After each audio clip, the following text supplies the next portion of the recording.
Weight loss medications like Zepbound and Wegovy are everywhere in the news. But here's the real question. Does everyone with excess weight actually needs to be on weight loss medication? As a weight loss doctor, I'm going to break down in clear, simple language what excess weight really means, when lifestyle changes are enough, and when medications or even surgery may be the right step. By the end of the video, you'll have a roadmap to know where you fit in and what questions to ask at your next doctor's appointment. Hi, I'm Dr. Bazgha Khalid. I'm a board certified internal medicine and obesity medicine doctor, and this episode is educational, not personal medical advice. Excess weight is complex. It's not just about willpower. So let's start by understanding what is overweight and obesity. Normal BMI is 18.5 to 24.9, and BMI definition for overweight is BMI of 25 to 29.9, and obesity is BMI of 30 or more. But BMI isn't the full picture. Waist circumference, body fat percentage, and health risks matter too. Let's talk about limitations of BMI. The muscular athlete. For a muscular athlete, BMI may say overweight or obese, but body fat percentage is usually low. For example, a bodybuilder with a BMI of 32 may technically be classified as obese, but what if their body fat percentage is only 10%? Now, their weight comes from muscle, not unhealthy fat. So a muscular athlete is not metabolically unhealthy. Let's talk about the opposite of that, called thin outside, fat inside. For this, the BMI may say normal, but hidden body fat percentage is high. For most adults, a healthy body fat percentage is between 12 to 20% in men and between 20 to 30% in women. Now, this is just the general range. However, there are so many factors that would affect this, like age, gender, physical activity, to name a few. Now, falling outside this range can impact overall health even if the BMI is normal. For example, a person with BMI of 23 has a normal BMI, but if they carry lots of visceral fat around the organs due to genetics, epigenetics, poor diet, and inactivity, then they look slim from outside but still have high risk for diabetes, fatty liver, and heart disease due to unhealthy body fat percentage. Next BMI limitation is due to aging. Now, same BMI may carry different risks due to body composition changes with age. For example, a 25-year-old and a 65-year-old, both with BMI 27, likely have a very different body composition. The younger person may carry more lean muscle, while the older adult may have lost muscle and gained belly fat due to the expected process of aging and fat redistribution. Therefore, even with the same BMI, the older adult may carry more health risks. The next BMI limitation is due to gender. At the same BMI, a woman often carries more body fat, while men often have more lean muscle. Let's take an example of a man and a woman, both with BMI 28. The man may have higher muscle mass, while the woman most likely store more subcutaneous and visceral fat, leading to a different health implication despite the same BMI. Clinical studies show abdominal or belly fat is the most harmful, very metabolically active type of bad fat linked to diabetes, high blood pressure, and heart disease. If you would like to know more about belly fat, check my video, How to Lose Belly Fat, where I break down different types of fat and what can we do to lose excess belly fat.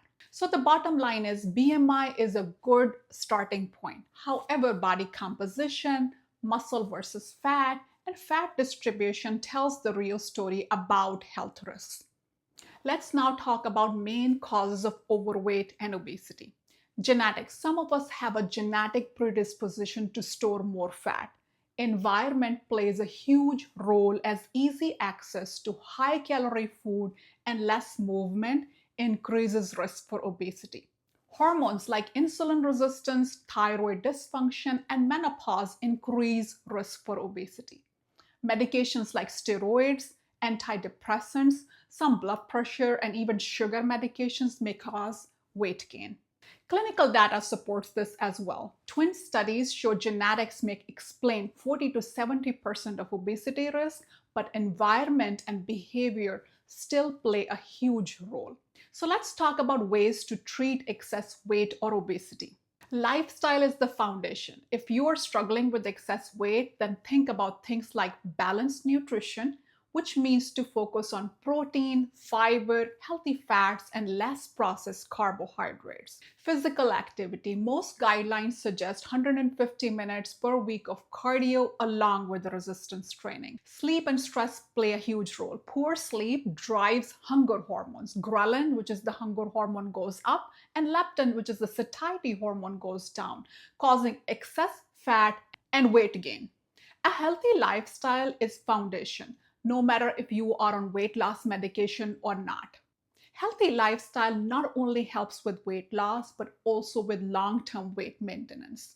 National Weight Control Registry. This is a nationwide registry that tracks thousands of people who lost significant weight, 30 pounds or more, and kept it off for more than a year, finds consistent habits like regular exercise, eating breakfast, and self-monitoring weight were key for weight loss maintenance. So if you realize that you're overweight or obese or have higher than normal body fat percentage, then when to ask for help?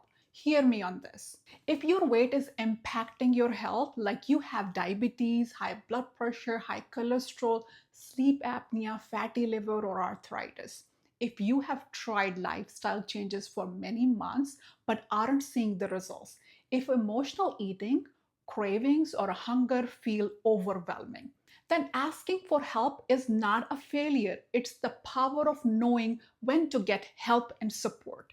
So, when to consider medications? Medications can be used if your BMI is 30 or more, or if your BMI is 27 or more with health-related health condition like diabetes, hypertension, obstructive sleep apnea, high cholesterol, fatty liver, or arthritis.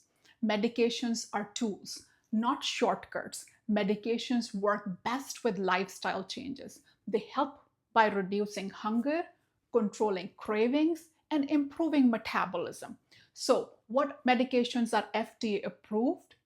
Here are FDA approved medications for obesity. GLP-1, GIP agonist injection medications like semaglutide with brand name Wegovy or tirzepatide with brand name Zepbound. Liraglutide with brand name Saxenda are FDA-approved medications for chronic weight management.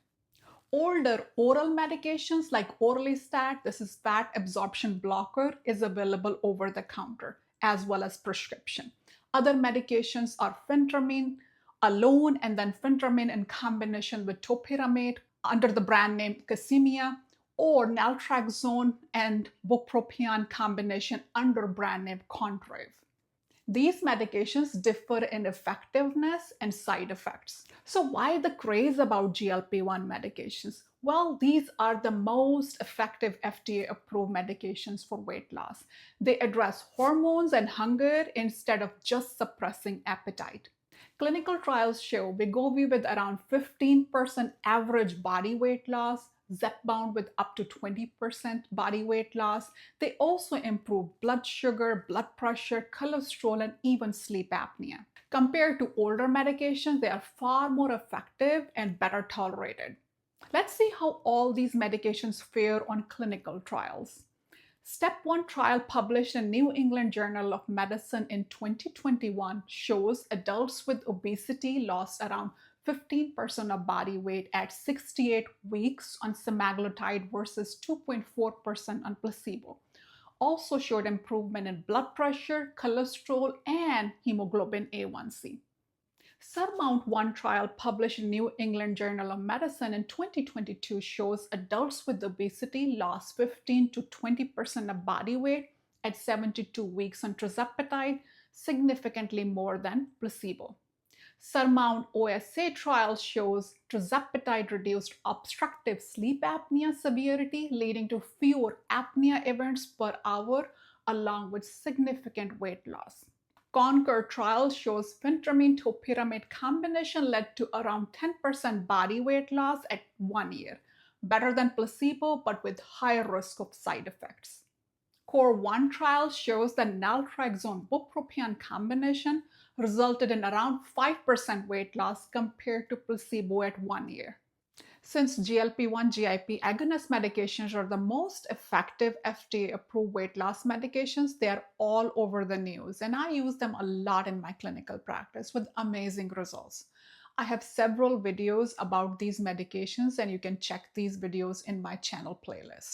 So, what about bariatric surgery? Bariatric surgery is still the most effective tool for severe obesity with BMI of 40 or more, or BMI of 35 or more with comorbidities like high blood pressure, diabetes, sleep apnea. Bariatric surgery procedures like gastric bypass and sleeve gastrectomy may lead to 20 to 30% weight loss, often long term, if following a healthy lifestyle post surgery. Swedish obese subjects SOS study showed that bariatric surgery patients maintained around 25% weight loss at 10 years and had lower risk for diabetes, heart attack, and death compared to lifestyle only group. Medications, especially GLP-1 GIP agonist medications, now provide a middle ground for those not ready or not a candidate for bariatric surgery. So, which path is right for you? Think about lifestyle first, always. Medications if BMI criteria are met, and especially if you have chronic health problems like high blood pressure, high cholesterol, diabetes, fatty liver, or sleep apnea. Surgery if severe obesity and other treatments are not enough. Decision depends on your health goals, and your readiness, so best to discuss your treatment options with your doctor. The truth is, not everyone with excess weight needs to be on a weight loss medication, but for the right person at the right time, these medications can be life-changing. Think of these medications as tools in the toolbox, and the key is choosing the right tool for your health journey. If this video helped clear things up, don't forget to like, share, and subscribe for more evidence-based guidance on weight and health. Bye for now.